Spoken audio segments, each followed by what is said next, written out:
It's early in the morning in the US and late at night in Japan, which means the time is right for another episode of The Impact Factor. Welcome to episode number 3. The Impact Factor is what happens when two friends and two scientists get together to talk about video games. My name is Alex Samocha, and I'm joined this week, as I am every week here on The Impact Factor, by the guy who just completely revamped his blog and is now, officially, Fliss of the North Star, my co-host, Charles Fliss. Excellent to be back for our third episode. It's been a good week getting my pop culture and Japan blog back up and running again. Yeah, man, it looks great. But the Impact Factor is where I bring my perspectives as a biomedical scientist and combine them with, and sometimes against, Fliss's social scientist worldview to have great discussions about video games. We're striving to be the scientific journal of video games.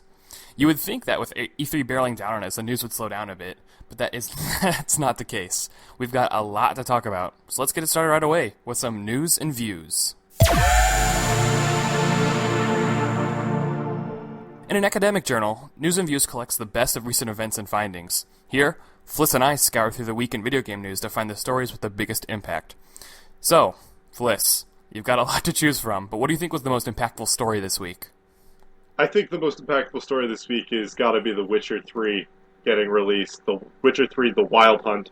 It's officially The Witcher Wild Hunt. They removed the 3 from the subtitle quite a while ago, so it's like, hey, guys who haven't played 1 and 2, don't worry, this is just The Witcher. Okay, well, excuse me, princess. The Witcher Wild Hunt, I think is absolutely the big game release this week. GameSpot gave it a 10 out of 10 review. Polygon gave it 8 out of 10, and it has more than 1 million pre-orders sold. So that's incredible. It's a huge game, and you know, for those who don't know, Witcher Wild Hunt is from these guys, the CD Projekt Red, the guys behind GOG, and the really successful franchise. It is this Polish developer who've created The Witcher into this phenomenon. You know, 1 was met with pretty huge critical success, but really just found a niche on PC and hardcore, kind of PC gaming, and people really liked it and sung its praises. And then Witcher 2 came out, which kind of tried to broaden the appeal a little bit, made the combat system a little bit more accessible, but still kept a lot of this mature, dark fantasy setting that The Witcher is known for, and was a huge success on PC, and then was later ported to Xbox 360. But The Witcher Wild Hunt is the first kind of big push from these CD Projekt Red guys to really get this in as many hands as possible. Yeah, and it looks fantastic. I mean, it's just a beautiful game. I'm sure the guys over there were just the developers were just putting their hands together, watching the popularity of Game of Thrones skyrocket, just saying, yes, continue to love this dark fantasy setting. Because the Witcher, obviously not the same setting, but definitely plays in that same kind of gritty, dark fantasy world, and I think people are going to be excited to play around in that. Yeah, and they have a lot going for it too. So one of the things that that people really like about The Witcher is that it gives you these the open world that's present in the game feels real and feels like events you participate in and side quests you take part in really have an impact on the world as a whole. So in a lot of games, even like a game like Skyrim, you've got your main quest which is fully fleshed out, but a lot of the side quests are go to said cavern, kill said troll, and return and get your bounty. But Witcher 3 Wild Hunt is the first time the series even introduced a fully open, explorable world, and from everything that I've read and heard, they really go into depth like they did with the previous 2 titles of having these side quests mean something and bringing you from a place where you don't really know what's happening and fully fleshing it out with a ton of different interesting NPCs and quests to go see and go do. And, apparently the world is incredibly rich and full of a lot of detail, and the open world I've heard is some of the best people have seen in years. Yeah, and from everything I've read, very much the same kind of stuff, that your choices have real impact, they affect the other characters, they affect the development. I see what you did there. Yeah, they affect... Make an impact or two? Yeah, man, you can impact the world, impact the characters, impact the skeletons as you crush them, make an impact on everything. But that's very satisfying, right? To have your choices mean something. I think that's something that was really missing from some of the previous open world titles we've seen that were huge disappointments. Yeah, absolutely. And The Witcher just seems it capitalizes on this realness of it too, right? A lot of what people like to talk about is the matureness of the storyline. It's a geopolitical struggle between warring factions, and you have different entities and different powers pulling Geralt, the Witcher, the main character you play as. And the Witcher, again, for anyone who doesn't know, he's a demon hunter, essentially, or a monster hunter. The Witcher is the title of whatever, that profession, I guess. But yeah, so it's got this, complex and, geopolitical intrigue where there's power struggling between, nations. There's also, darker kind of twinges that you see in the fantasy. So like you said, Fliss, Game of Thrones has probably softened people up. But, a lot of burning and pillaging and, there's sexual conquests and, it's bloody and, dark. And people have really liked that it, it's not afraid to be its own entity and appeal to the people who would, find that engrossing. And that audience, I think, is larger now than ever with the likes of Game of Thrones really kind of opening people's eyes and minds to this kind of world. And I think it's a game that's filling a niche in the market right now. We haven't seen a really big open world setting of any kind really take off other than GTA 5. But GTA 5 even is very driven in a more concrete way, right? Your choices don't have the same kind of impact that they have in The Witcher. Yeah, right. This is much more seemingly along the lines of something like an Elder Scrolls game, like Skyrim, in terms of the scope of the open world and the amount of things to do. Right, but I think compared to Skyrim, even, right, like Skyrim is, I think, absolutely a natural comparison, but I think The Witcher definitely has that larger geopolitical struggle, right? And I think that's what's satisfying about it, is that you're not just building up a hero, you're not just, going around and doing a job, but you're shaping a larger story. And I think that's what people are really looking for right now. I mean, the plot of Skyrim is nothing to really, I can't really remember it, Dragonborn, but, Witcher, I'm really grateful too, because CD Projekt Red is one of the developers and one of the publishers who's kind of really kind of endeared themselves to the more devoted gaming enthusiasts, the more hardcore community, if you will, because they've been transparent pretty much since their foundation. They're always transparent with what's happening, where's the development going. The Witcher got delayed twice, and which it was originally planned. I don't even know its first release date. I think late 2014, and then was the big delay was till February of 2015, and then it got pushed back till May. But they were always transparent. They just say, look, 2014 was the year of buggy AAA big title releases, and they're like, look, this game is massive. We want to spend the time to go through with, our iron and kind of steam out every single bug that we can. And I mean, you're still seeing a lot of reports coming out about technical glitches and weird crashes, and that's going to happen with a game. And right now they're responding to concerns, or you might even say accusations, that they did a graphics downgrade on the game. No, that whole nonsense. Yeah, I mean, I personally find that very frustrating, because the game looks, gorgeous. Right? If that's a downgrade, sign me up. Right. That's a complex issue, because sometimes, right, it is a false advertising. We've seen that with a lot of games, especially coming from the Ubisoft front with Watch Dogs, where they'll show technical demos that in no way resemble what the final product looks like. But I think with the Witcher guys is they honestly, shot for the stars in development and really had this idea of what they wanted to look like, but then technical limitations often help to balance those graphical expectations. You need to have a game that runs at a smooth frame rate. You need to have a game that streams its open world without, crashing your computers or console's memory. And this is the first game that they started the development of this title with these current gen consoles in mind, the Xbox One and the PS4. And I'm sure there are certain limitations those consoles have, right? They're not this ultra high-end, $5,000 custom-built gaming PC that you can make. But they are powerful machines. And so again, I think all of those things contribute, but all of those things could just be the developers wanted to create the ideal play experience. And that's the most important thing for a game, is that it plays well. And if it can play as well as so many have reported that it plays and still look that great, I think I'm okay with any kind of graphical downgrade, quotation fingers here, bad radio, that people claim, CD Projekt Red did to release The Witcher. So are you going to pick it up? Have you picked it up? Have you pre-ordered it? Yeah, so I didn't pre-order it. I'm kind of trying to move away from pre-orders. Only the titles that I know, regardless of reviews, regardless of my time commitment, I'm going to pick up. So something like a Bloodborne, I pre-ordered.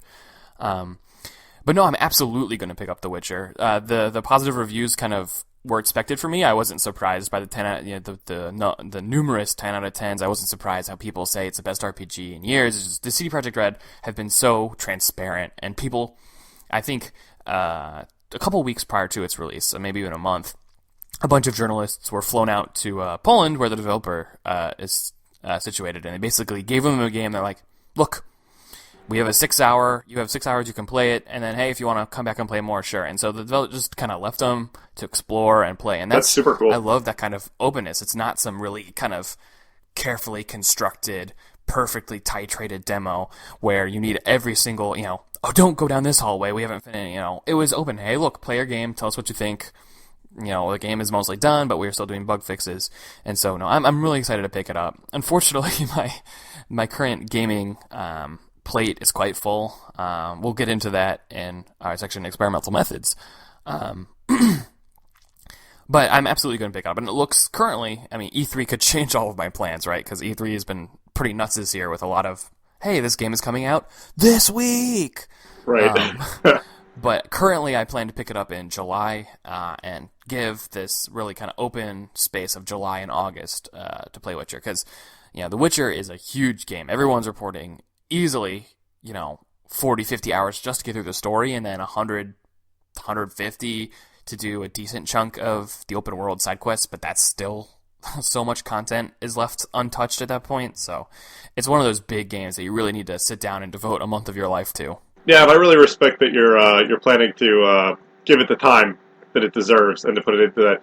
On our what will push Fliss to buy a PS4. The Witcher is not the game that will push me to buy a PS4, but it is a game that I'm very much looking forward to when we find the game to push me to buy a PS4. I see what you're saying. All you need to do is once you get the PS4, pick up a copy of The Witcher, and then you're set. You're set right. for 2 months if you want to.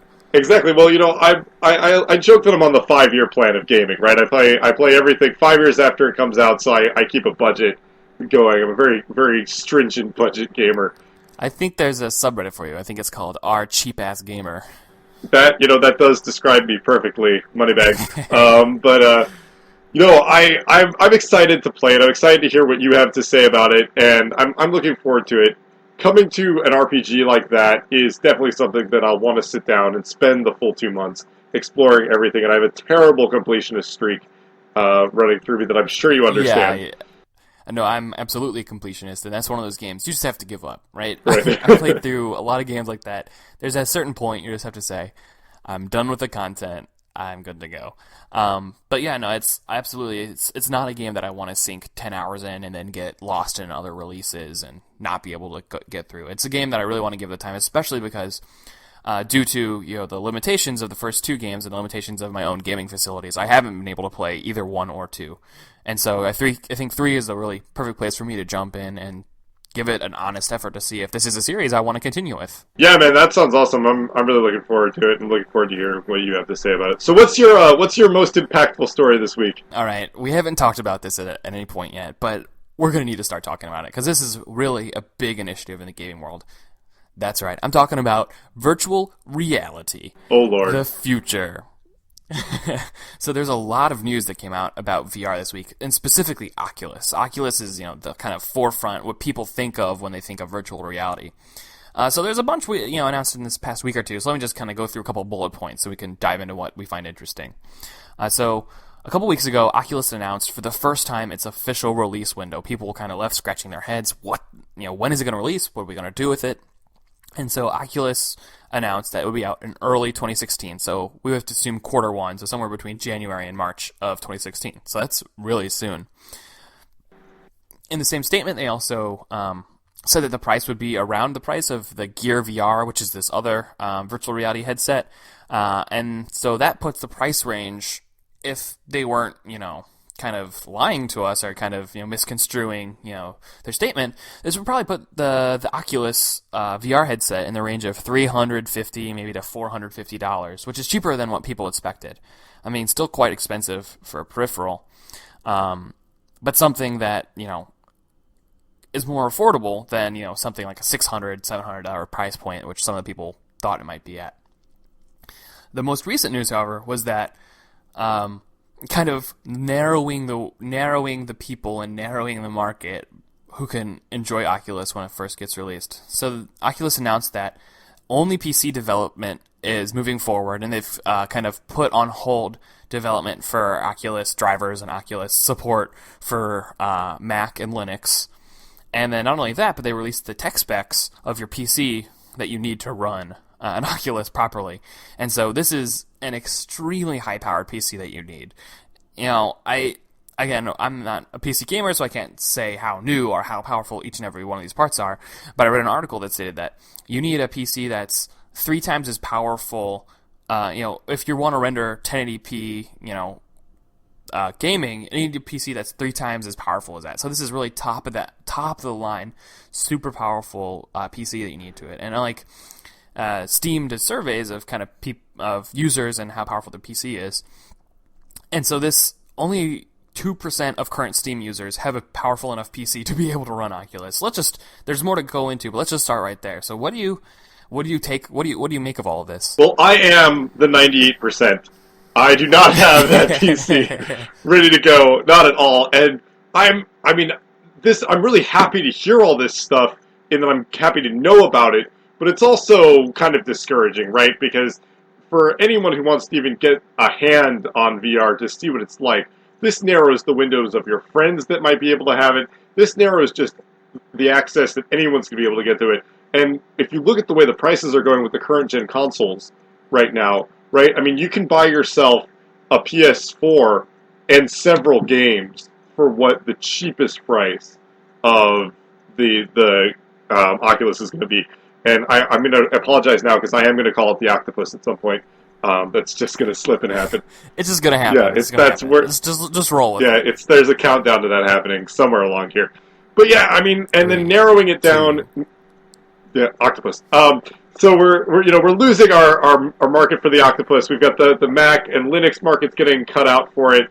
And so yeah, it's only going to be hardcore. It's only going to be people who really, really are excited about this technology and I think unfortunately those early adopters are probably going to get punished later down the line. I mean, it's a trend in electronics, period, or any kind of digital, or computer hardware.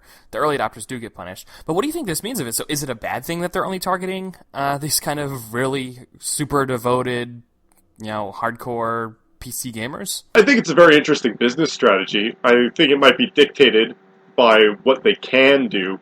And if that is true, then I'm glad that they're running with a strategy that acknowledges what they can do.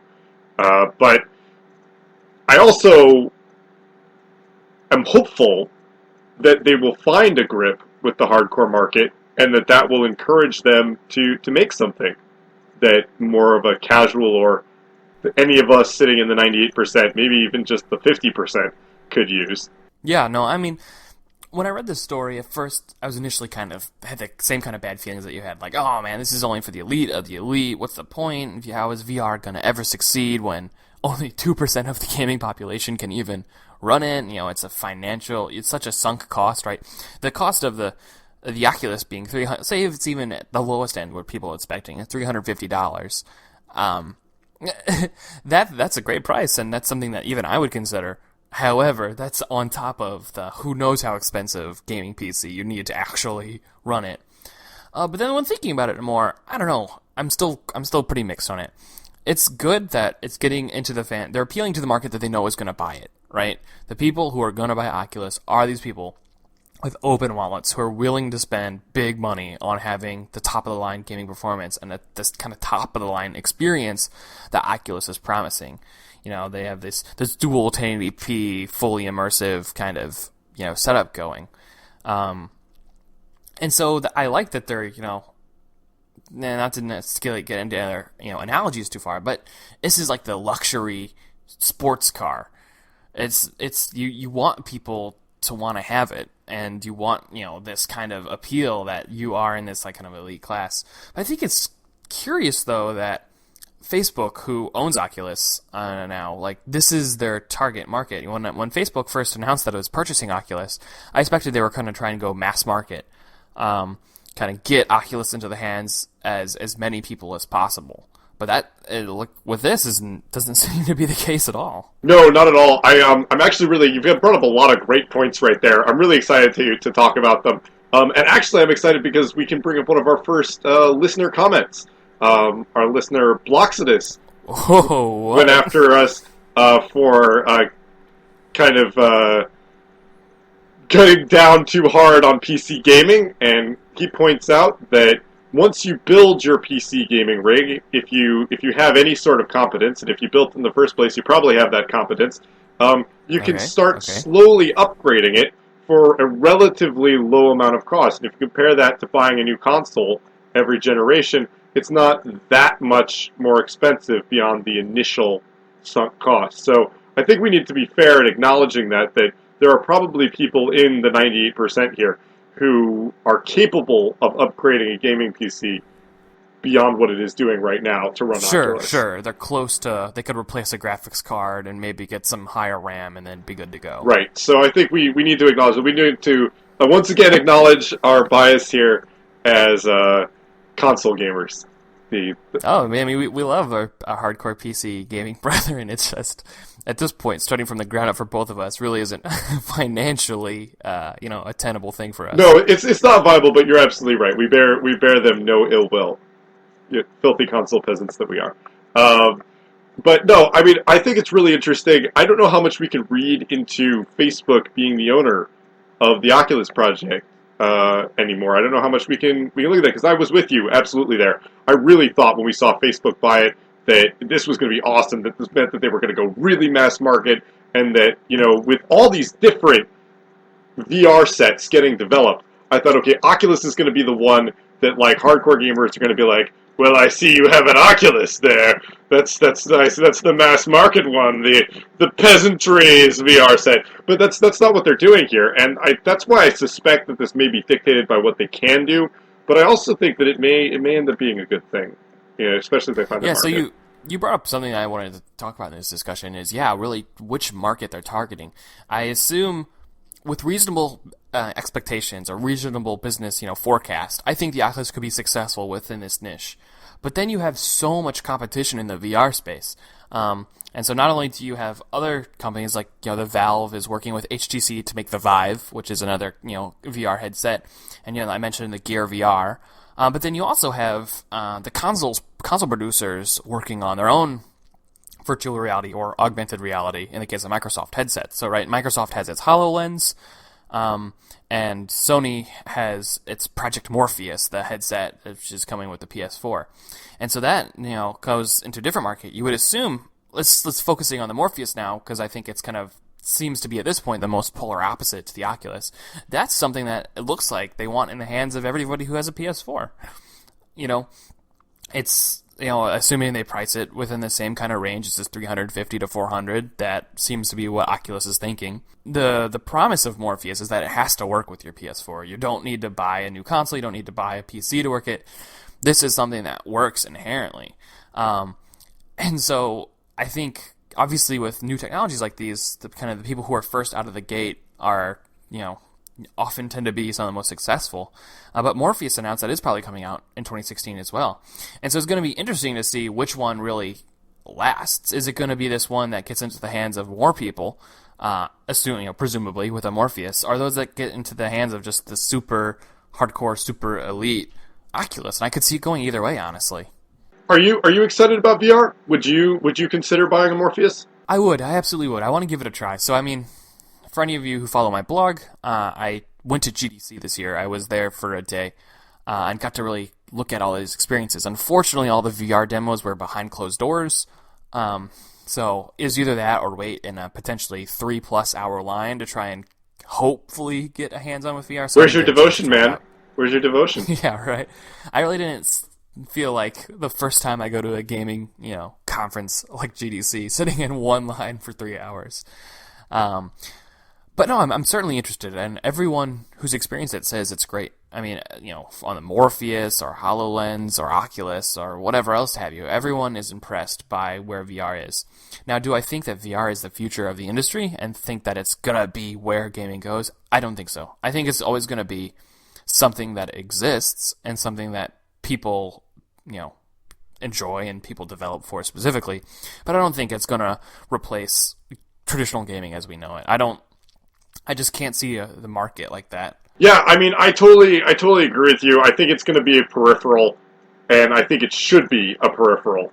And I think when we start seeing VR that is not a peripheral, then it's either got to be amazing or it runs the risk of becoming a Wii and taking its gimmick too far. Yeah, I mean, I would love a future where everyone had a VR headset. Like, can you imagine, like, you know, some of the non-gaming things people could do with VR headsets? Like, you could tour a hotel that you wanted to book for your vacation, or travel a city. You know, there's so many possibilities, you know, for a VR headset, if everyone had a VR headset.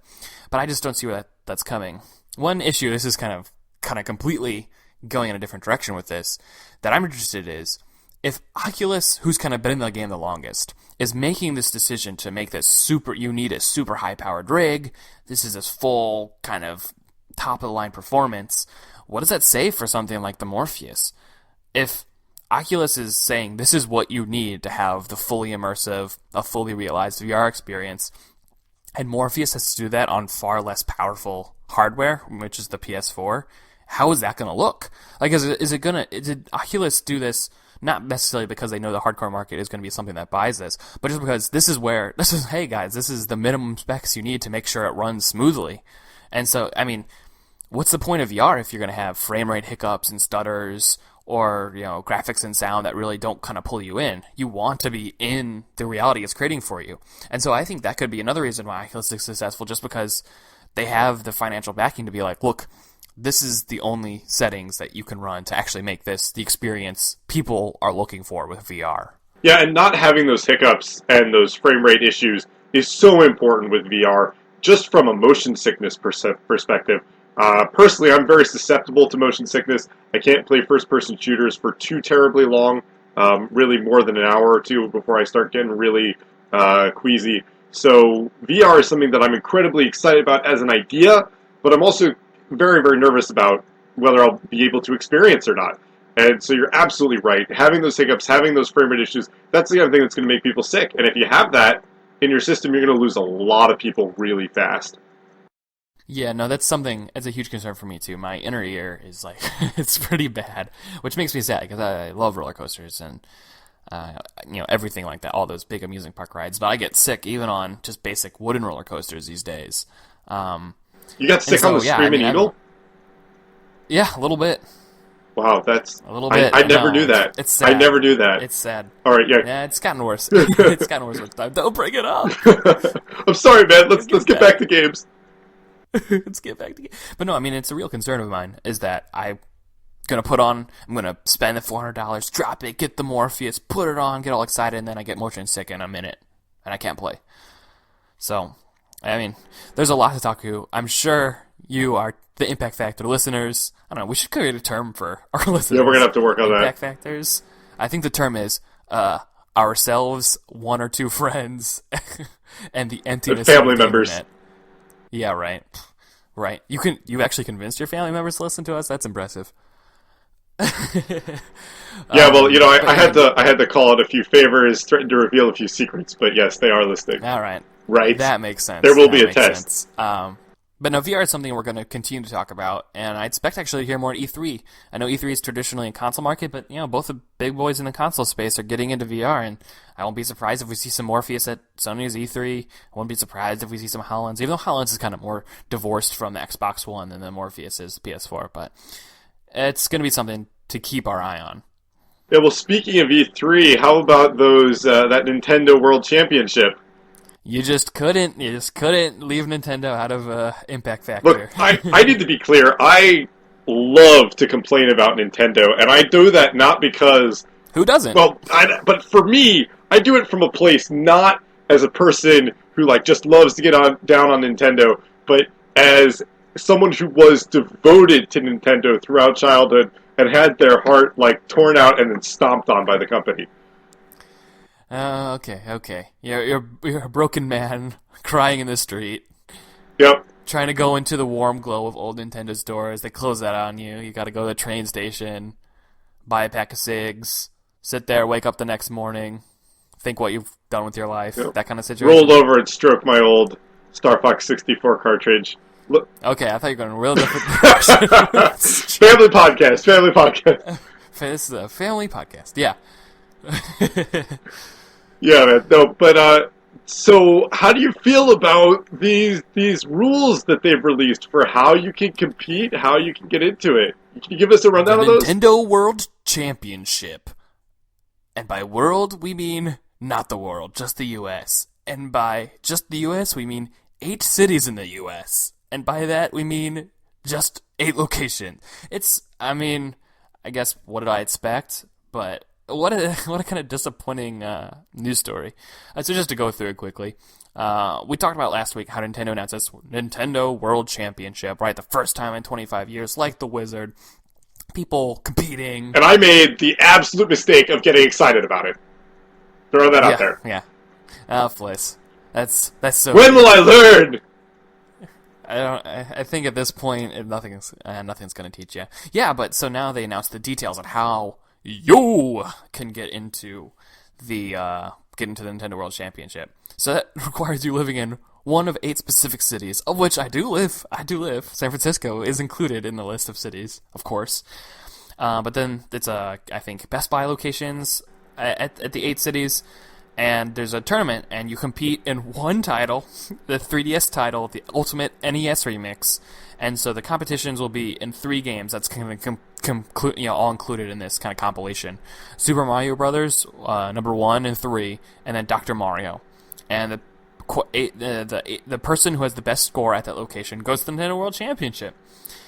Yeah, I think. Well, first of all, this is an absolute admission on Nintendo's part about how terrible the Wii is. That they have to have the Wii U now is because they have to have their Nintendo World Championship held on their handheld system. And second of all, 8 cities in the United States, and right, like the way that the United States gets away with claiming that our baseball championship is the World Series is because we hire the best baseball players from everywhere else in the world that can play on our teams. San Francisco Giants, World Baseball Champions. Never say that again. We are St. Louis Cardinals men. Never say that again. It pains me. Fine. San Antonio Spurs, World Basketball Champions. Yeah, but I guess that stings for you too, you Bulls fan. Yeah. Oh, dude, don't. It's too soon. There hasn't been enough time. Go Warriors. They're just Well, I don't even care. I'm gonna go cry into my Bulls hat. But the same thing can be said for basketball, right? Like, the NBA uses the European leagues like a farm system. Like, but come on, 8 Best Buy locations in the United States. Really? That's how we're gonna select our competitors? That part it saddens me, right? But it's expected because how in the heck else? A month, less than now 3 weeks or so before E3 are they going to organize something like this? But the most disappointing thing to me is back in the Wizard, it made sense the games they were competing in, like the Super Mario Brothers 1 and 3, Dr. Mario, because that was the contemporary games. But now for this World Championship, you still have to play these old games. Like, is this what they're going to play at the Nintendo World Championship too? Like, I guess it's cool. Like, it shows you're a devoted Nintendo fan or whatever you're experienced with their backlog. But I in my mind, I guess again, I got my hopes up. I don't know if I'll ever learn, but I thought they would compete like in newer games, like instead of playing Super Mario Brothers 1 and 3 and Dr. Mario, compete in Super Mario 3D World, Smash Brothers, and Splatoon or something like that. Yeah, Nintendo trades on nostalgia, man. They just are constantly going back to the early titles. And yes, we have this, somewhat harmful and also somewhat true idea in gaming that older games were harder, and by that extension, better. Which, yes, a lot of them were harder, and there were a lot of great games back then, but I don't know if we need to necessarily set a difficulty and enjoyment hierarchy in the gaming community. But especially on Nintendo systems, absolutely. I completely agree. I wanted to see people competing in Splatoon. I definitely wanted to see people playing Smash Brothers. And I think Nintendo is really missing an opportunity. I want to speak specifically about Smash Brothers here because, obviously the fighting game community is extremely important to me. But, there is real strife in the fighting game community right now between Super Smash Bros. Melee and Smash 4. And Nintendo had an opportunity to put Smash 4 on a pedestal, to take some of the best players in the world and give them a chance to shine. Or even if, because it's this triathlon, to take people who were good at other games, not necessarily the best at Smash 4 in the world, but to take great players and put them on stage and show the world, this is what Smash 4 can do. This is why Smash 4 is a game you should be playing. And I'm really upset that they're missing that. Yeah, that's sad. Anyway, on to more exciting E3 news. So, I guess I don't know if this is specifically E3, but Street Fighter V. Yeah! Character was revealed. FGC talk. All right, fighting game community, I guess, for listeners who aren't in there. So a trailer was posted a couple days ago, revealing officially. He was teased at the end of, Alex's trailer, I think. But M. Bison, or Dictator, or whatever region you're in, he is now officially a Street Fighter V cast member. His reveal trailer, awesome, kind of ran him through. He looks like he plays kind of really differently and much more, kind of aggressive than he has in previous iterations. The graphics looking great. The fighting system looks cool. They revealed a bunch of stuff that we could probably devote a whole section to. It looks like there are now OTK attacks, so on the or OTG attacks, so on the ground attacks, which is something that Street Fighter has really not had much of. It was more of a Marvel thing. Or Tekken. Hey, you can't have OTG without talking about Tekken. Okay, that's true. Tekken has it. A lot of fighting games have it. It's a good system that when a character gets knocked down, usually, in Street Fighter and other fighting games, you kind of have to wait for them to get up. But in, Tekken or Ultimate Marvel 3, you can hit them while they're on the ground and sometimes just get a little bit of extra damage in, or sometimes even pull off a whole nother combo. Well, yeah, you've got bounce, right? And that you can use that to put them into another combo. But yeah, not something we've seen much of in Street Fighter, so very excited to see in this trailer. So it's exciting. So now there's 4 characters officially revealed for Street Fighter V. Are we going to see more at E3, or are they going to save it for Evolution 2015, so that big fighting game tournament that happens, I guess, in July? What do we think? And then, we've talked a lot about, we'll get your cheap butt to buy a PS4. This is a PS4-only title. PS4 and PC, I guess. Is this going to make you buy a PS4 when it comes out in the spring of next year? Again, assuming that doesn't get delayed. This is close. I mean, we talked about Soul Calibur last week and my absolute desire for a Soul Calibur PS4. I would settle for a Street Fighter specific PS4. Oh, you'll settle. I would settle. Yes. Okay. I would settle for that. I mean, especially if it was a character who was not like Ken or Ryu. Good luck with that. But, if you showed me a PS4 with Bison on it, I would be all about that. So this is close. If it is not delayed, the PS4 watch will continue till spring, and then we'll find out. Yeah. It looks cool. I guess we don't have a lot to go into with this, but just I know when I saw it, I was excited. Fliss, I'm sure you were excited. I just want to see more Street Fighter V. Maybe we'll see it at E3. If nothing else, I'm sure we'll see more at EVO. Yeah. It has to. I mean, the game is supposed to come out when EVO was around. It should be out by that point next year. So. Right. Yeah, and I'm sure the hype for that is going to be great. Street Fighter V at EVO next year. Hopefully, I'm hoping it doesn't get delayed. I would love to see that. How many times did you watch the trailer? A couple times. Only a couple.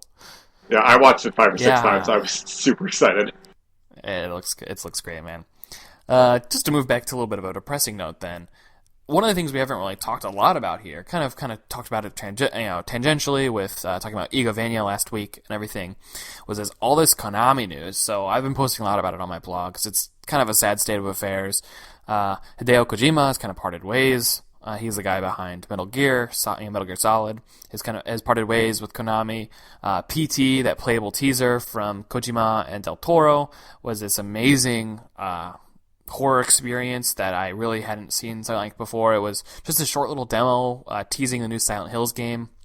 But in and of itself, it's a standalone thing, and it was phenomenal. I still have it, thank God. But that got removed because Kojima parted ways with Konami. That got removed. The project is ostensibly canceled, and it's gone from the PlayStation Store. And so everyone was kind of like, what's happening with Konami?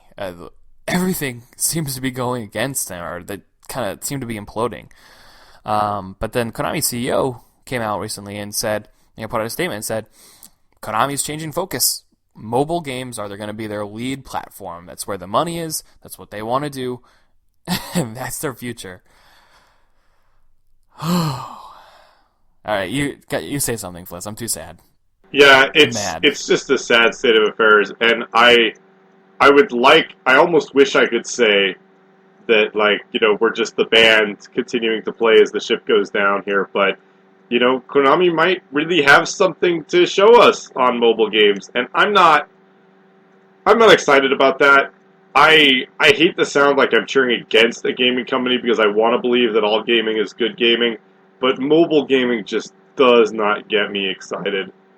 I mean, you're in Japan. You're in the sphere of the kind of games they play. So is it any different from your experience with the mobile market that's here in the States? Yeah, I mean, there are some games that I really like playing, and most of them, of course, require only very limited Japanese. Puzzles and Dragons, or Puzzudora. That's a big one. Yeah, it's fun.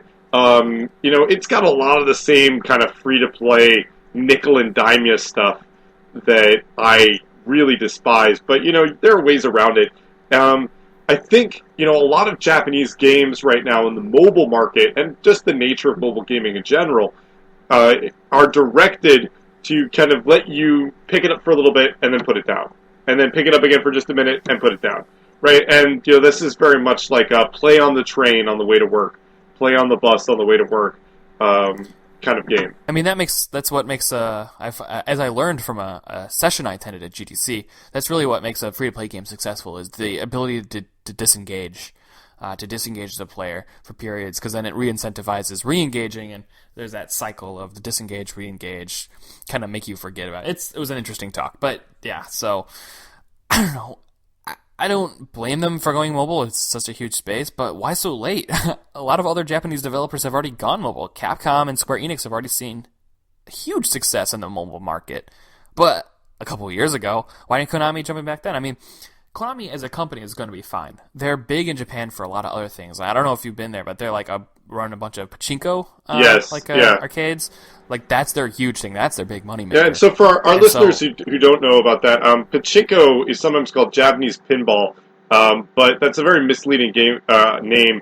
Basically, it's a machine that you hold a kind of twisting knob, kind of like a doorknob, and you shoot small metal balls into it and try and land them in certain ways. And it's in recent years they've been mixed with a slot machine mechanic, right? So you've got a video screen behind the actual physical game that's shooting the physical ball bearings, and that's running a slot machine that's running based on what you do with your ball bearings. And what's really made these things successful is their crossovers with different pop idol groups, with different anime series and manga series, right? So you have Gundam Pachinko, you have Evangelion Pachinko, you have the Ring Pachinko. The Ring, like the horror movie? Yes. The Ringu? Yes, you can go and see the girl from the Ring on the front of Pachinkos on big posters. It's terrifying. And behind you. Yeah. Whoa, man! Don't even start with me. There's Ringu Pachinko. There's all kinds of. I mean, there's my near and dear to my heart, Fist of the North Star is at Pachinko. And actually, Fist of the North Star. Yeah, man. Actually, really big news. Not directly related to this, but definitely related to Konami, is that the Vegas Gaming Commission just approved skill-based gaming machines in Vegas, which means that they can put in slot machines, which are like the Japanese slot machines, where when you finish whatever you're doing with your slot numbers, you can enter a game state where you're functionally using buttons on it to play a game, and that can increase your winnings or give you another round. Whoa. That's cool. I hadn't heard anything about that. That's interesting. Yeah, going back to our Fist of the North Star one, there's one where you enter a game mode once you've started winning on the machine, where you punch enemies by pressing buttons in a certain tapping order on it. And the better you are at that, the faster you do that, the more your winnings increased. You can win a winning multiplier, right? It's all very gambling, it's all still rigged against you. So like a DDR kind of thing? Yeah, very much so. If you're familiar with the way Dynasty Warriors really looks, it's very much got that feel. Yeah. Okay, cool. So it's definitely a cool thing to talk about. It's very seductive. You have to be very careful with that, but it's good news for Konami. That's for sure. Yeah, but it's just, I guess I want to play a wait and see approach to see what Konami does with this. There could be good mobile games, but from everything I've seen from both Capcom and Square Enix, their mobile games even the best ones are just okay. So I don't have a lot of hope, and they don't have Igarashi anymore. He's working on Bloodstained, Ritual of the Night. They don't have Kojima anymore, which who knows what he's working on. Or who's going to work on. I'm assuming he's not officially working on anything till Metal Gear Solid 5 or whatever. Phantom Pain gets released. Well, if he and Del Toro were to start a Kickstarter... Do it! Kickstart PT! No, now that if you were to do that, to do Very Quiet Mountains, the horror game, I would be there to throw money at you. I think we both would. Let's, Pan's Labyrinth, the game. Yeah, I'm there. Absolutely. I'm there. Or just Pacific Rim. Let's just do Pacific Rim again. Oh, man, come on. Like a real fully done Pacific Rim fighting game. Like, they tried that. They did kind of a thing with that, but it wasn't very good or fleshed out. Yeah, it was bad. Yeah. But come on, give me a full fighting game for Pacific Rim or an adventure game or something like that. Yeah. I'm already I'm instinctively getting out my wallet to throw money. I want a story-driven, Telltale game style Pacific. That's what I want. Just because I love those games. But anyway, so there's a lot of stories we didn't even get a chance to get into. But let's move on. So we'd love to hear from the community, friends and family, or anybody, the news items that you thought had the biggest impact. So please feel free to shoot us an email at impactfactorpodcast@gmail.com. We've still yet to get an email, but one day we'll get an email. But now it's time to put things in perspective. Perspectives is part of the show where, any number of things can happen. In academia, it's where investigators share their opinions with the community at large. Here, it's a revolving section where Fliss and I experiment with what's worth discussing. We're the investigators. So, usually, and like we're doing this week, Fliss and I will pick an editorial piece from the web and discuss it together. So let's get it going. Fliss, what is our editorial piece this week? Okay, well, our piece this week is called Why Are Video Game Stories So Bad? By Leigh Alexander over at Offworld. Makes a lot of great points. That story is often viewed as secondary to the gameplay and the world. That game designers often hesitate to hire good, quote-unquote, writers. And that lots of people don't even finish games. So why should we bother putting in a good story? And so there's a lot more there. There's a lot to unpack in this article. What immediately struck you about it? Well, I mean, the title itself is kind of one of those gets you to click titles, like, oh, why are video game stories so bad? But Alexander has a long history of great writing, and Offworld is a site where her and Maddie Myers a lot are writing some really great pieces, and I really recommend everyone check out Offworld. Generally, add it to your list of pages you check every couple of days, because they really have a lot of solid content there. But she argues something that I really didn't think of, where writers traditionally, and especially in larger, kind of bigger production games, are viewed as so separate from game development than the rest of the team, than the sound team, the design team, the coding team. So she explains in her experiences and the people she talked to that writers are kind of kept at a distance. They're told to write a story, but aren't really involved with the rest of the development. And so oftentimes you'll get this clash, this dissonance between the story a game is trying to tell and the gameplay.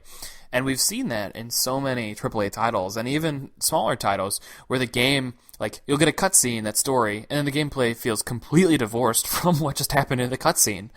Or will have a tenuous connection at best. And it makes it feel weird. It makes game stories, feel just bad because they're clearly separate entities. One doesn't facilitate the other. One doesn't strengthen the other.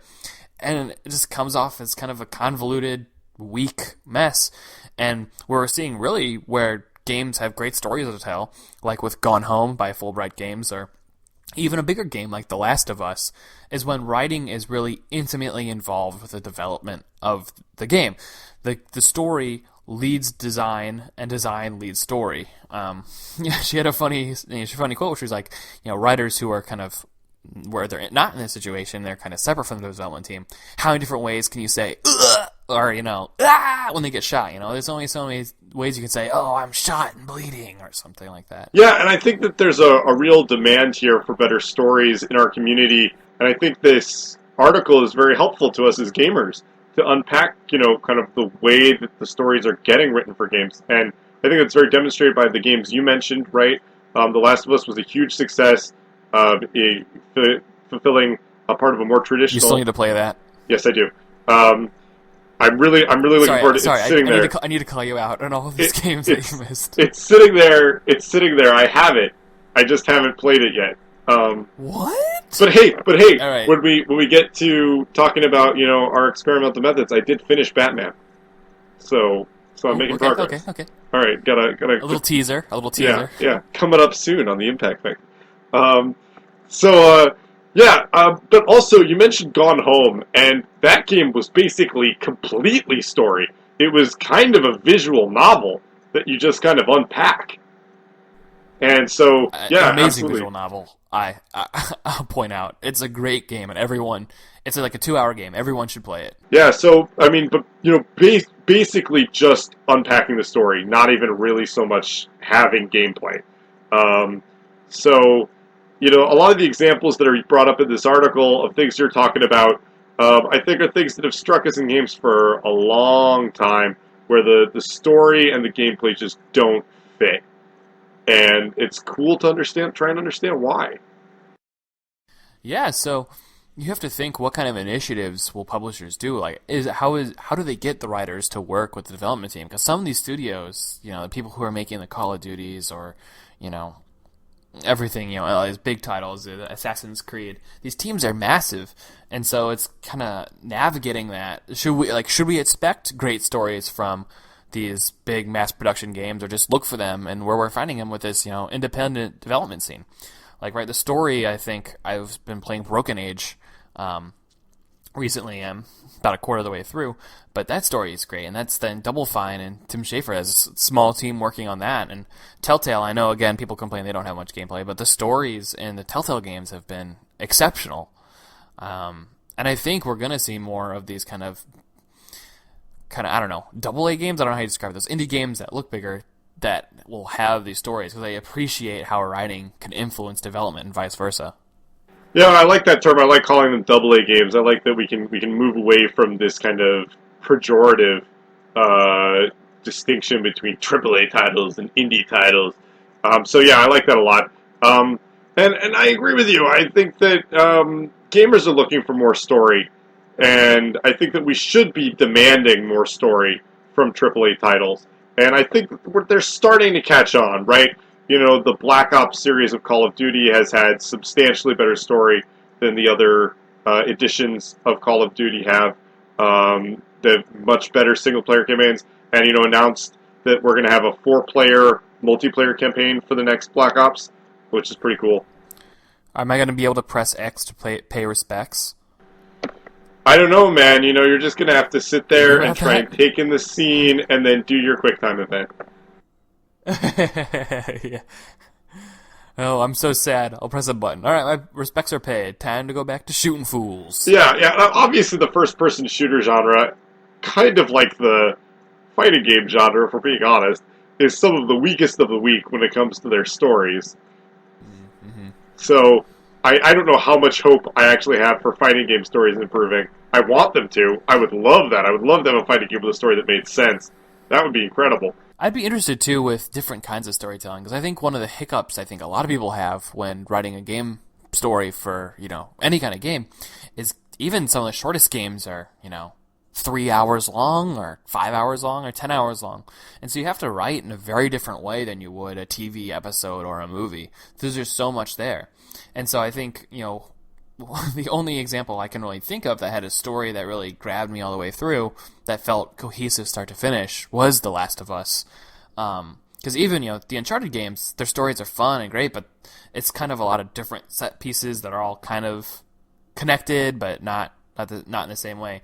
And so what I'm more interested in is these interesting kind of different takes in storytelling. So I know there is absolutely no writing in Journey, but Journey is a storytelling experience. And I think doing interesting things with game writing is where I am kind of excited to see where things go. Like, if we can innovate upon how you interact with a game and how you play a game, I'm certainly sure there's ways to innovate upon how you write a game story. And Gone Home was an example of that. I'm excited to see more games like Gone Home. Well, one thing they bring up in this article is thinking about how we write game story, and I think that that's definitely something that you're touching on here, right? And we call in this article to look at plays and to think of a game more as stage theater and less of like cinematic theater. And I think that that's a problem that game developers have because gamers are clamoring for things like cinematic trailers, right, and stuff like that for games, or certainly studios love to release them. So I think changing the way we think about gaming storytelling is hard. One thing that inspired me from this article is perhaps to think of it more like a TV show. Right, like we're in an age now of really great, dark, connected TV shows. We've got things, like even for somewhat fluffy, if you will, genres, like superhero genres, right? You've got things like Arrow and The Flash. The Flash just had an incredible season finale.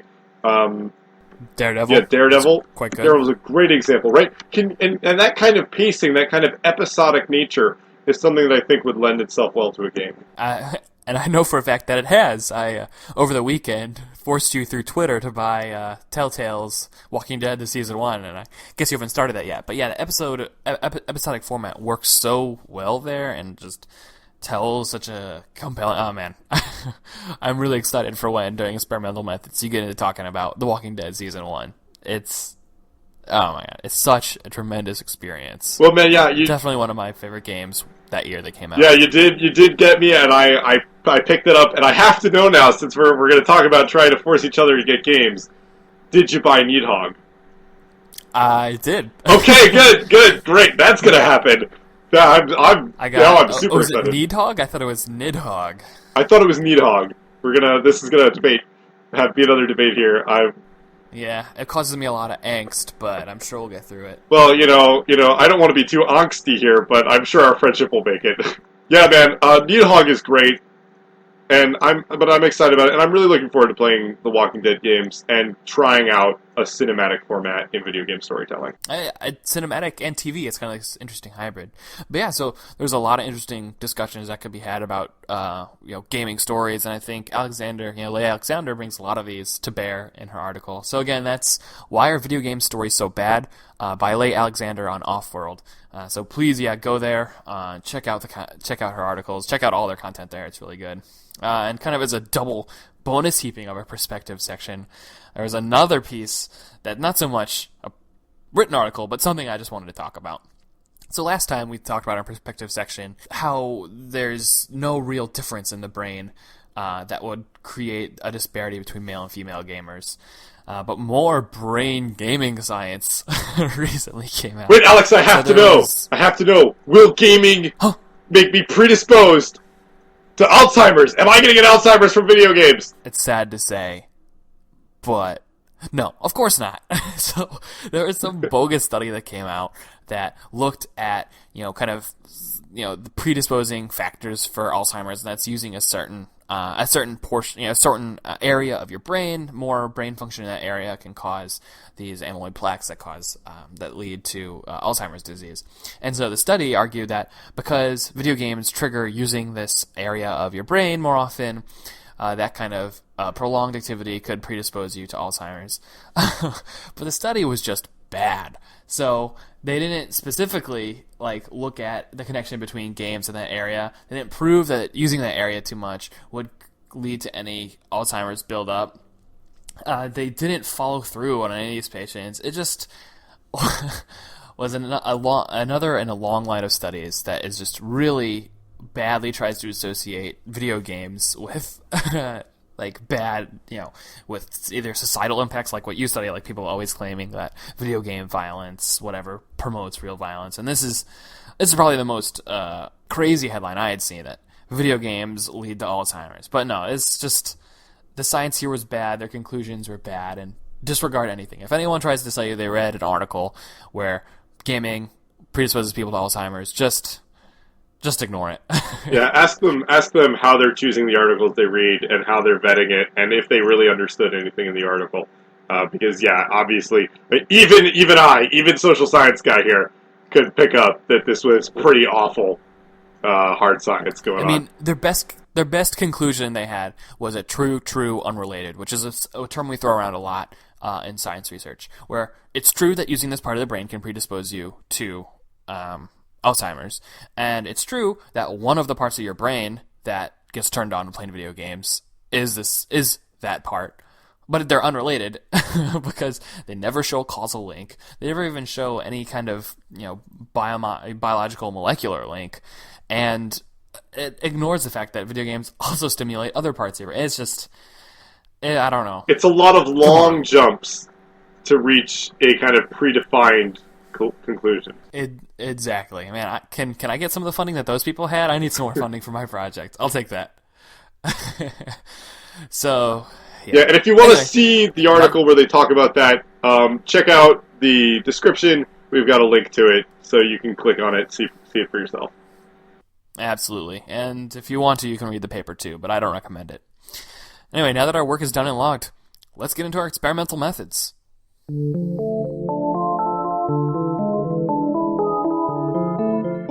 In experimental methods, Fliss and I talk about the games we've been playing recently. No papers, pipettes, cells, or census here. Just our words. We like to look at what works, what doesn't, and what we're looking forward to testing. So, Fliss, what experiments have you been running this week? Well, I got to run my own teaser trailer earlier in the show, but I did, in fact, finish Batman Arkham Asylum on hard mode. Story mode is complete. Nice. I was gonna keep checking in on you until you finished. So you're done? Yeah, man. Well, I put the game down for now. I made bold claims about wanting to 100% it, and I still do. But having finished story mode, perhaps too quickly, I've started going back to pick up the kind of hidden secrets and things like that, the Riddler trophies hidden throughout the levels, and it just was not holding my interest just hunting that. I can do it for maybe about 15 minutes, and then I need to go do something else. So I kind of regret moving through the story mode as fast as I did. But, I think that was just a function of how good the story was and how engaged I was in it. So when I play the further games in the series, I will take my time a little bit more going through the story to do some more of that hunting. Oh, and they'll give you a lot to do. Arkham City has a ton to do. So what did you think finishing it? I remember not really liking the end of the story. Well, you didn't like the Joker shooting himself up with super venom and becoming a raging Hulk monster that you then have to defeat in a arena battle? I mean, that's always how I envisioned a Joker fight to go, Clearly he would say, the Joker, of all people, would say, all right, brute force is the way to take out Batman. Yeah, I mean, I thought it was a very video gamey way to finish the story. It's kind of like the way the Wolverine Samurai, the Wolverine, who was released as Wolverine Samurai in Japan, ends with the Silver Samurai fight scene, right? Where it's like, okay, we've had this fairly enjoyable and exciting movie, and now we just have to have a boss fight to finish it off. Duh, that's how all games end, right? Boss fight? Yeah. So, it was, but I enjoyed it, and that boss fight was fun. It was actually probably the easiest boss fight for me in the game. Yeah, it's pretty easy. Which was surprising. But it was fun. It was a very satisfying fight. I don't know how great an ending for what had been an amazing story so far it was. It felt slightly curtailed to me. I was expecting another hour or two of gameplay before getting to that point. But, I can't complain too much. I had a really good time with it. I also started up some new experiments. Continuing my inability to get away from Nintendo. I recently found a Wii sitting around in a used shop for about $20 and picked it up and... Yeah, that's a deal. That's good. Yeah, picked it up, brought it over to a buddy's house. He's got a projector set up in his garage, and we only had 2 Wii remotes and one game, but that one game was enough. That was the House of Dead 2 and 3 combo disc. And while it completely emphasized how badly you need Wii Motion Plus when you play that kind of game, we still sunk about 6 to 8 hours into just playing those Oh, games over and over again. are those games even that long? Right? Are these the same games that you and I have slugged through at Dave and Buster's? Oh yeah, absolutely. The exact same game. We got pretty far. I don't know. I mean, I guess now that you've probably played through at least one of them, I don't know how far we actually got, but I felt like we made good progress. Hey, we beat arcade mode on House of Dead 3. That's true. We did. Yeah. And Patrick and I, another one of our friends, and I later went back and beat all of House of Dead 4. So that was very exciting. And now Many a Wednesday night was spent at Dave and Buster's. Yeah. That's our hardcore arcade gaming. What are you gonna do? Yeah. Hey, don't hate. Those were good times. But yeah, so was great times. that was a lot of fun. Going back, I think it showed kind of the potential that we had and squandered, but it was still a lot of fun. Really enjoyed it. How do they translate? Yeah. Because I think some of the appeal of the arcade experience is like knowing that if you die, you got to put in more money, and that, you know. And so I feel like some of those arcade games don't work as well on these home releases because, you know, what's the point if you die? Well, I'll just press the start button and keep going. Well, you know, they were very clever about that in the way they designed it. You only get so many continues, and every time you die, you unlock another continue. Which is to say, right, like when you play the game, you have 2 credits. And then you die and you fail out and they give you, okay, now you've got 3 credits. And you can get up all the way up to 10 credits, at which point, like, yeah, you should be able to beat the game on that. So that's cool. That was a cool function of a way of getting you to play it over and over again. But for me, yeah, it definitely lost something in terms of not being able to hold, you know, your plastic gun. And I know there are peripherals like that for the Wii, but certainly not having the same motion dynamics. The zapper. Yeah. Oh, God, the zapper. Lost something there. And nothing can beat standing around in the noise of an arcade playing one of those games. But it was still fun. Yeah. It was still a good time. And then my other big adventure here has been Soul Calibur Lost Swords. Ooh, is that the Soul Calibur game that everyone raves about? No, that's the Soul Calibur game that everyone complains about. Including me. I hated Lost Swords when it first came out, even though I was so excited about it. It got released in Japan before it got released in the United States, that in spite of only being able to barely read the menus, I downloaded it on a Japanese PlayStation account and started playing through it here before they released the English edition. That's some serious devotion to this franchise. I love Soul Calibur, man. I just love it. I don't really know much about Lost Swords, though. What is it? Is it a fighting game? So Soul Calibur Lost Swords is basically a modified version of Soul Calibur 5. They made some really controversial gameplay changes, most of which I really hate, and then made it only single player and made it a free-to-play game. And they released an announcement when the game came out, because we were all saying, what? This is a fighting game. Where is our multiplayer? And they said, there's no multiplayer because this is a pay-to-win game. Oh, wait. A fighting game. Let me get this straight. There's a Soul Calibur fighting game where there is no multiplayer mode? You are correct. What's the point? AI aren't fun to play against. They've never been fun to play against. Yeah, man. It's AI only. It's got only the loosest cohesion of a story mode. It's got a lot of free-to-play mechanics in it. Like, you've got what is functionally an energy meter. You've got, you know, items and spread out across lots and lots and lots of different categories that build up very slowly. You've got premium items that you can only get by paying money for.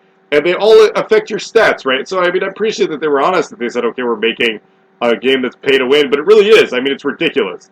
And so, you know, if you're good enough... You really fight, like, AI that, like, no matter how skillful of a player you are, they're just going to absolutely destroy you unless you have the right energy meter or item or whatever. But once you get to a certain point, yeah, basically, you either have to invest a lot of time in leveling up low-level equipment, or you have to get lucky, or you have to just be phenomenal. You know, I have almost completed the basic mode at this point. Is it the basic mode? I'm sorry, I'm still kind of confused. Is it just like an arcade mode? Like you just go from battle to battle? Like, what is it? I can't even imagine. Okay, I'll try and give you a clearer picture of what this game looks like. You paint it for me, Bob Ross. Okay, man. Let's start with a happy little cloud. So, underneath our happy little cloud, we have a very sad little AP meter. And this is what is functionally your energy meter. You get a certain number of AP. You start with, I believe, 32, and then you get 2 more every time you level up. And you have 2 ways of leveling up. You've got character levels, which you use to level up the characters you unlock, and then you've got your player rank. And your AP refreshes every time you increase your player rank. So, at the very early ranks, this is very easy, because you're ranking up fast enough that you basically are able to keep playing. And it's not until you start getting to about rank 4 or 5 that you start having trouble managing your AP. The way the AP works is that you select different missions. And they've got the missions divided into 3 categories: normal, master, and event. Event missions are, obviously normal missions are your basic stuff. Master is your more difficult version of your basic stuff. And then event missions are the way you unlock more characters, or when they are running an event, they have special, things you can put up on and take down there that are temporary. And, the early missions, again, you're looking at 4 AP, 5 AP, 6 AP. So you can afford to lose a mission and come back and keep playing. And it's not a big deal. You get 1 AP back every 3 minutes. So it is a fairly slow recharge. Yeah. And so, but once you start getting to, again, those rank 4 or 5, I think I'm currently rank 7 or 8. Rank 9 now. You hit missions that are like 15 AP.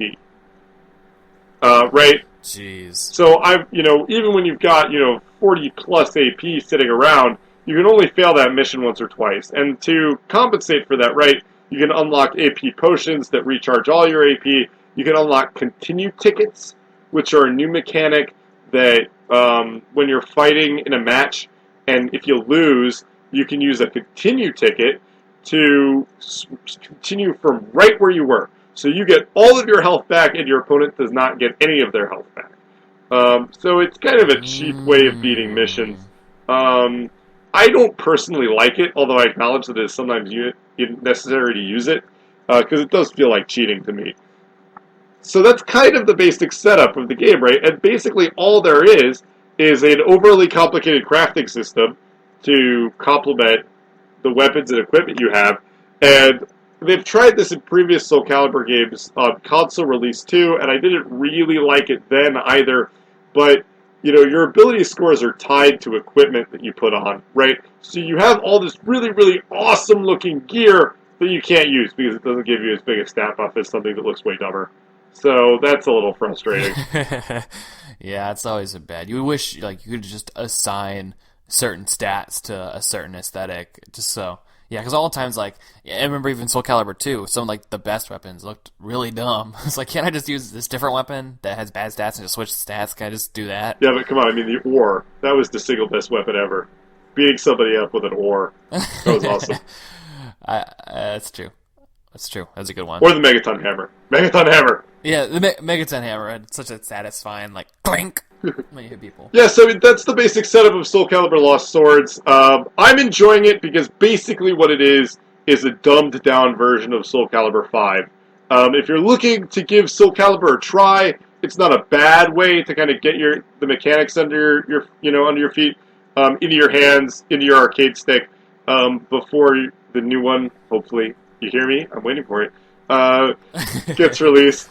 You're closer to them than I am, so yeah, maybe they'll hear you. Yeah, man. So, it can be fun. Unlocking characters is not impossible. It just takes time. It's just like every free-to-play game. The one mechanic that I do like about it is they have an ally system where you can make friends with people, and you can call them into battle in a kind of tag system. You can see where they're testing a tag system with that.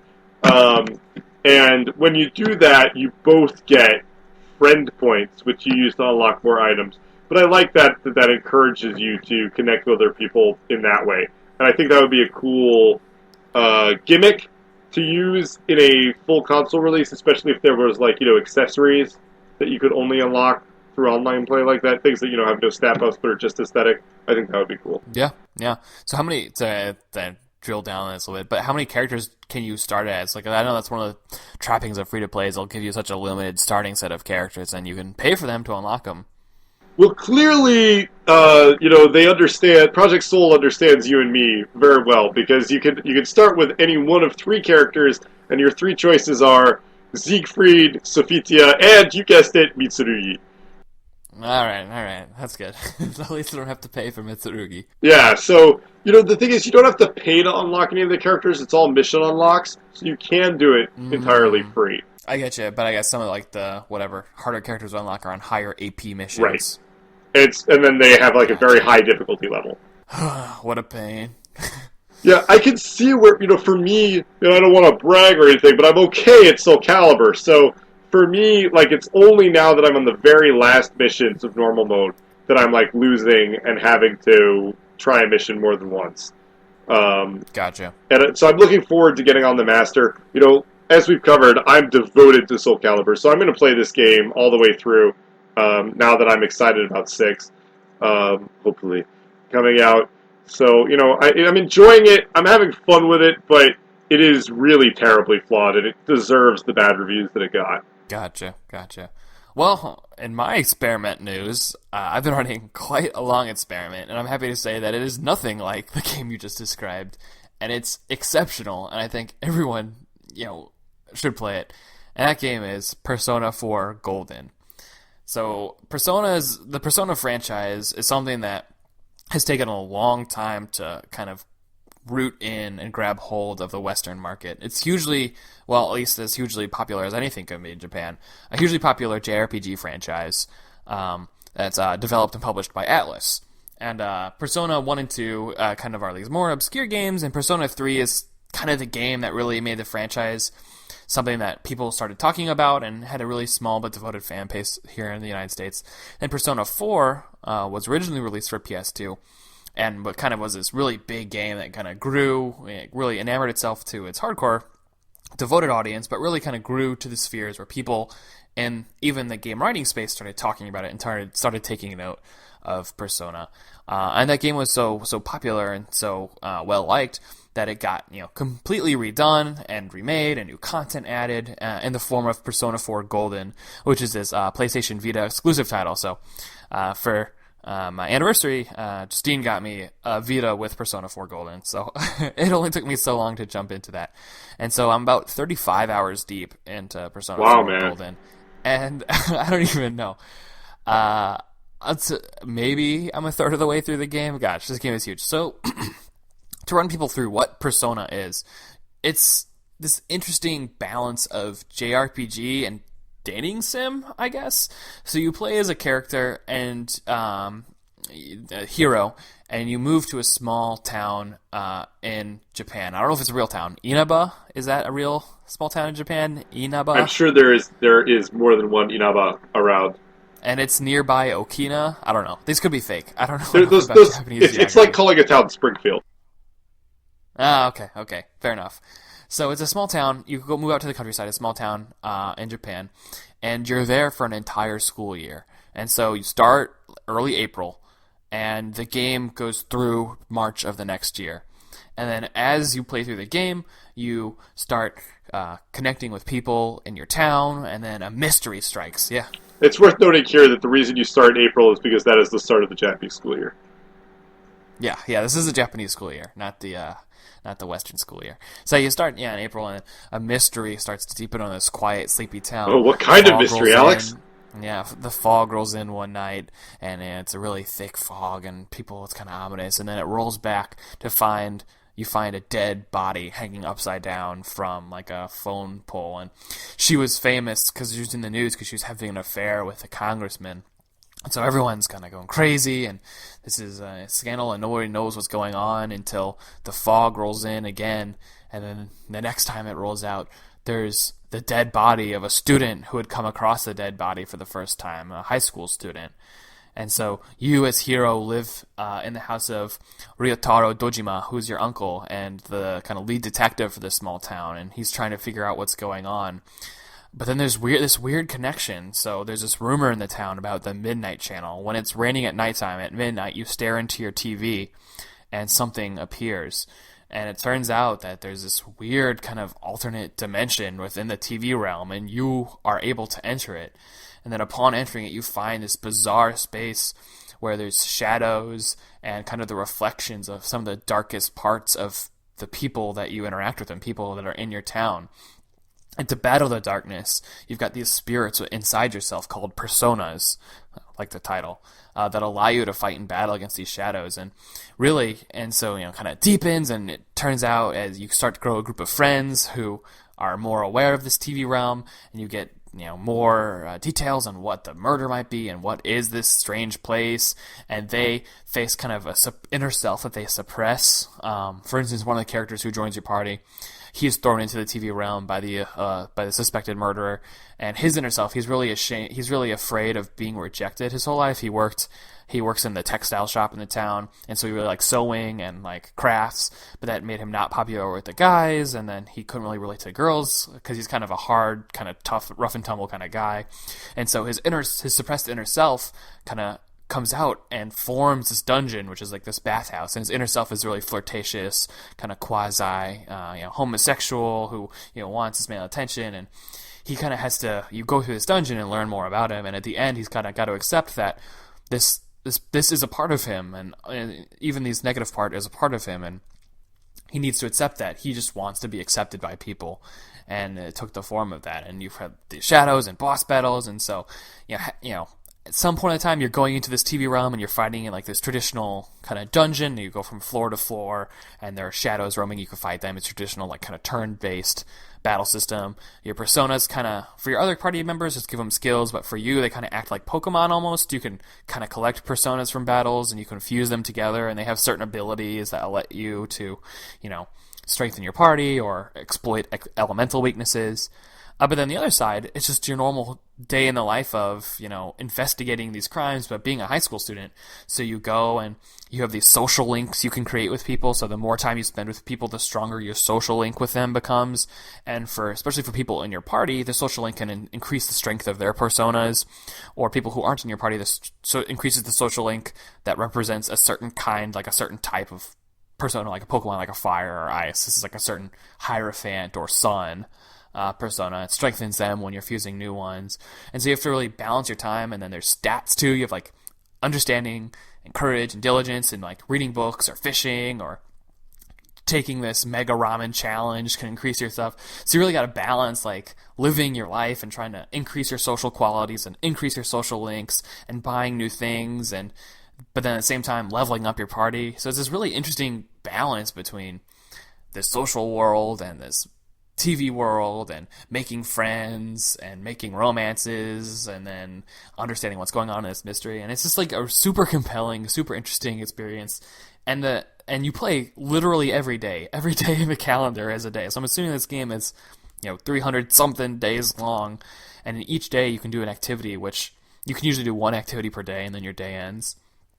But it's just such an interesting experience that I really haven't played before because of this weird hybrid between this traditional turn-based JRPG and I guess functionally a dating sim. I haven't really played a dating sim, but yeah, it's just it's so fun. And because this game is so long, and because you get to interact in these social ways with all these different people, it really lets the characters breed, and they kind of become their own people. Like you've got this kind of tomboy girl who's kind of poorly understood, and she loves martial arts, but she's the heart of gold, and she's got her own issues. And this girl who's the inheritor of this inn that this town is famous for, but she struggles because she doesn't really want to inherit it, and she's also beautiful, but is kind of struggling with this intention, the attention she has.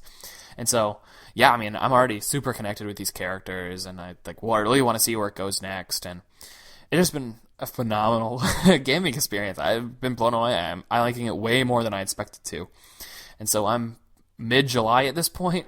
So, yeah, 35 hours in mid-July, so I don't even know how many hours I've left with this game. It's kind of sucked me away from every other experience, so I'm going to have to try and navigate that in the future. Like, being able to play other games while still trying to finish this massive game. It's great. It's great, Fliss. If you ever get a Vita, that's the number one title you should pick up. Yeah, man, I mean, it sounds awesome. I've heard lots of good things about it. Do you find that there's a disconnect between the dating sim side and the JRPG side, or do you find that moves together smoothly? No, they really move together smoothly. They really synergize. I mean, every social link you create strengthens you in battle. And it either lets you create more powerful personas or lets the people in your party have more powerful personas or have more, kind of novel abilities. And it's really fun. I mean, there's a slight disconnect just because they're in different realities. One happens in the real world, one happens in this, TV world. But no, it's a compelling gameplay loop for sure. Yeah, man, that sounds great. I'm looking forward to hearing more about it. Yeah, well, it's probably what you're going to hear about for a long. Well, maybe you won't hear about it, but it's certainly what I'm going to be playing for a long time. That's Persona 4 is one of the main reasons why I'm not getting Witcher. While that I'm like, Persona 4 is probably going to take me 80, 90 hours to complete. I'm guessing. It's just insane. So I don't have time to play 200-hour games at the same time. But yeah, so I'll get into other games. I'm going to try out a couple of the new games I got and some other games for next experimental methods. But we've got some time left, so let's get into a little bit of errata. So errata in science is just basically the odds and ends. Things people didn't get time to talk about in their manuscripts or stuff that they think is worth discussing. So for the impact factor, it's where we talk about movies, TV, life, whatever else we want to. So you put this link in our show notes. Oh, breaking the fourth wall. They know that we have show notes. But our secret is out. Simon Pegg, I know, right? Some Simon Pegg comments about sci-fi movies. I didn't really know much about this. Yeah, I mean, recently Simon Pegg made some comments kind of worrying that geek culture and our current cinema landscape with all the sci-fi and superhero movies is infantilizing. And he made a point that before Star Wars, specifically as a point of time, that movies were kind of, more cerebral, I guess, and that he worried that we are allowing ourselves to become infantilized by kind of having our childhood media continue. And then, of course, you can't say something like that to the internet. So, people raged and went off about it. And I think really it's only perhaps Simon Pegg who could get away with, making a somewhat of a retraction with this and have everyone forgive him immediately. Because, I mean, the man Shaun of the Dead. So, this has been an interesting thing to follow, both because of what he said and because of the way people have reacted to it. Oh, yeah. I mean, it seems weird coming from him as someone who's so involved in a lot of, I guess, this infantilization that he talks about. Like, Shaun of the Dead is a great movie, but it's certainly not the most heady movie. And he's in the new Star Trek movie, and he's writing this third one. So it seems kind of weird coming from him. I mean, it's not something... I'm certainly not one of those people who gets too enraged about comments like this. I think there's certainly something wrong with like nerd culture today, which is a whole other social discussion. But mainly from a business perspective, it's just, they recognize that there's a cash cow and they're doing everything they can to milk it. But, I mean, that's not really what he said here. But this is good on him to apologize. Yeah, I mean, he kind of went the route of saying, like, I was trolling, which, is... God, that's the worst, that's the worst defense anyone can have. Oh, I was trolling, a joke. Oh, you thought I was serious? Yeah. But, I mean, I also see what he was saying when he was talking about, when you get asked the same questions over and over again in interviews, sometimes you just want to say something different. So I can see how maybe he went for that, and got carried away or had his comments taken out of context. So, I try to be on the forgiving side when people are saying things in interviews. I mean, there's a certain exhaustion that comes with the press tours, right? Yeah, definitely. And I think that to kind of analyze what he did say, though, I don't know about you, but there's a lot of pre-Star Wars cinema that just does not hold my interest whatsoever, even on a social critical level.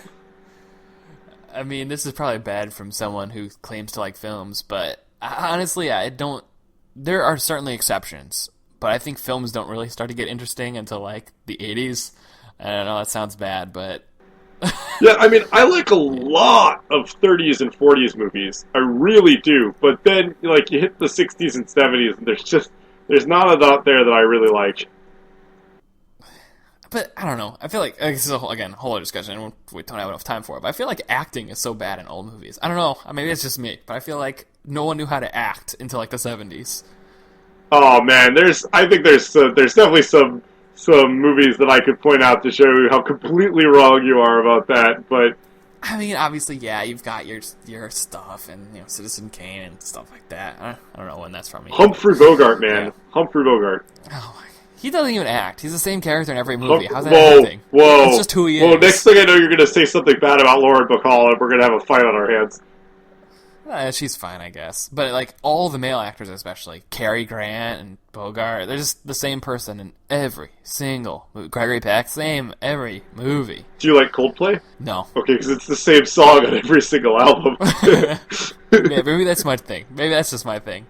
Yeah, I don't know. I don't agree with you. I know I'm going to get flagged now for making a Coldplay joke on the cast, but yeah, no, I don't agree with you on that. We'll have to table that for another time. Speaking of movies, though, yeah, the thing I wanted to get into is last night. Justine and I went to see Mad Max: Fury Road.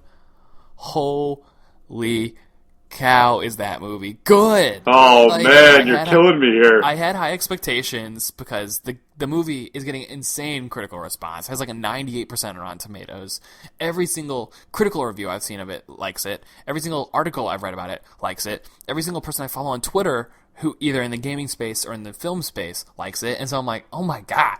And so I had insanely high expectations. Did it meet him? It blew him away. This movie is one of the best action movies easily since The Matrix, and I don't even know. They're probably like close to the same level. I'm gonna go that far. Wow, man, that is high praise. It's fun and cool, and the action uses Steadicam, and you can always see what's going on, and it's innovative, and he brings back his world in such a fascinating way, and he's got some great social messages in there as well. I mean, there's some backlash about the movie from men's rights activist group and whatever. I don't even want to go into that, but the movie just succeeds on every level. It's fun, it's crazy, it's high octane. The acting that's there is great. They create these cool characters. Everything is cool to look at. The action is a mix of these great kind of brutal, I wouldn't even call it martial art, but just like brutal fighting. But then because Mad Max takes place in this apocalyptic scape, there's these wide open areas. So like all these car fights are like naval battles because it's like what these things would turn into, and it's just fascinating to see how fully realized this world is, and just. The cinematography is great. So it's an action movie that cares about cool cinematography. And that sounds awesome. It's so good. I on purpose posted an inflammatory, well, not inflammatory, but hoping to incite some rage on my Facebook, just where I said Mad Max Fury Road is way better than Avengers: Age of Ultron, and it is. Like I hesitated to even put that as a status because Avengers. Like, it doesn't even compare. Like, they're on a different level. Man, yeah, that sounds awesome. I saw that status. I saw you were already getting some flack for that. Yeah, I like making my mom mad. That just shows you're doing it right. But yeah, man, I'm super excited. It won't come out here for another month. But I'm really, really looking forward to it. You should absolutely see it. I haven't seen Mad Max 3. I haven't seen Mad Max 1, and I've seen about 2/3 of Mad Max 2, The Road Warrior. So it's not like I'm invested in the franchise, but oh my god, man, you have to see this. Maybe you won't like it. Some people don't like it. Some people don't like how the universe he created, but I'm telling you. Man, it sounds like everything I'm going to like. I'm really excited about it. I've seen lots of promotional photos for it. I haven't watched any trailers. I've been trying to keep myself in shutdown mode about that. But yeah, I'm so excited about it. It really sounds cool. And you know that I'm on board with a lot of the social messages that it seems to be sending. So I'm really, really excited about it. And what a way to follow after all the backlash about the social and superhero messages being sent in Avengers. Yeah. Exactly. It's I'm actually kind of worried, right? Because, Mad Max comes out here on June 30th, and Avengers won't come out until somebody's birthday. And I'm not just talking about Uncle Sam in the United States. Yeah. But July 4th. Oh, man. That would suck to see Mad Max first, then have to watch Avengers after Yeah, that. so I feel bad for you. That looks like exactly what's going to happen here. I'm going to see Mad Max before I see Avengers, so I will let you know from that unique perspective how the two movies hold up. All right, I'm interested. And, before while we're talking about social messages and stuff like that, we did get another listener comment. The Speedy Tomato called me out for my discussion of Supergirl, saying that I was very surface level in my analysis. And, but yeah, Typical. made some, hey now, made some good points there. But, very pertinent now because we've gotten the second trailer from Supergirl, which is very different from the first one. And, I talked in our last podcast about the toy aisle and how you've got blue aisles and pink aisles. And I think what the first trailer did was pink aisle the show really hard. It was like, this is a show for girls. This is a superhero for girls. Boys, you probably don't need to watch this show. Whereas the second trailer was completely different. The music was totally different. We get to see laser vision, which was really awesome. So I'm much more cautiously optimistic. I'm very, very optimistic. I'm much more optimistic than I was about the show. All right, I'll check out. I haven't seen the second trailer. Yeah, it's only like 2 minutes long. I don't know how they messed that up, right? Like the first trailer is 6 minutes long, and it makes you feel like, I don't know about this show. But the second trailer is 2 minutes long, and you're like, I'm ready to watch. Yeah, I wouldn't be surprised if they whipped it together just because of the response to the first trailer. Well, somebody finally saw the Black Widow SNL parody, and they were like, oh boy, we need to do something different. Yeah, definitely. So, that's it for Rata. We got plenty more to talk about, but I guess we don't want to eat up too much of your time. Yeah, man, it's been great. It's been 3 in a row now. That's really exciting. Thank you to you out there for listening and sticking with us so far. Please keep in touch with us. You can find me on Twitter at the CFliss. That's at THECFLISS. Also, please, my new blog, my blog is back up. It's running. It's Fliss of the North Star. Please check it out for my thoughts on pop culture, Japan, and more. I update every Monday and Thursday. And this week, I'm celebrating the reopening of the blog with 5 straight posts chronicling a major festival here in town that I got to participate in. So that's flissofthenorthstar.blogspot.com. Yeah, and those posts are great. I recommend everyone check it out. It's really cool to kind of see from start to finish, building to inception, the work you did, Fliss, on this festival. It's really kind of cool. It's something that you don't have in the States, and it's a cool perspective, man. Yeah, thank you. But thanks, everyone, for spending time with us. Yeah, of course. And, by everyone, I mean you, Fliss, maybe a friend or two. Those comments were surprised, so hey. And maybe family members. But if you're hearing this now, chances are you found it on our SoundCloud, which is soundcloud.com/theimpactfactor. That's all one word. For an archive of old episodes and potentially more content in the future, who knows, check us out on our YouTube by searching the Impact Factor video games. The Impact Factor is an extension of my blog about video games, which is the impactfactor.blogspot.com. Check there every Tuesday for a new article or review, and every Friday for my curation of the best written pieces from around the world in gaming. So for this podcast, please send any comments and suggestions to impactfactorpodcast@gmail.com.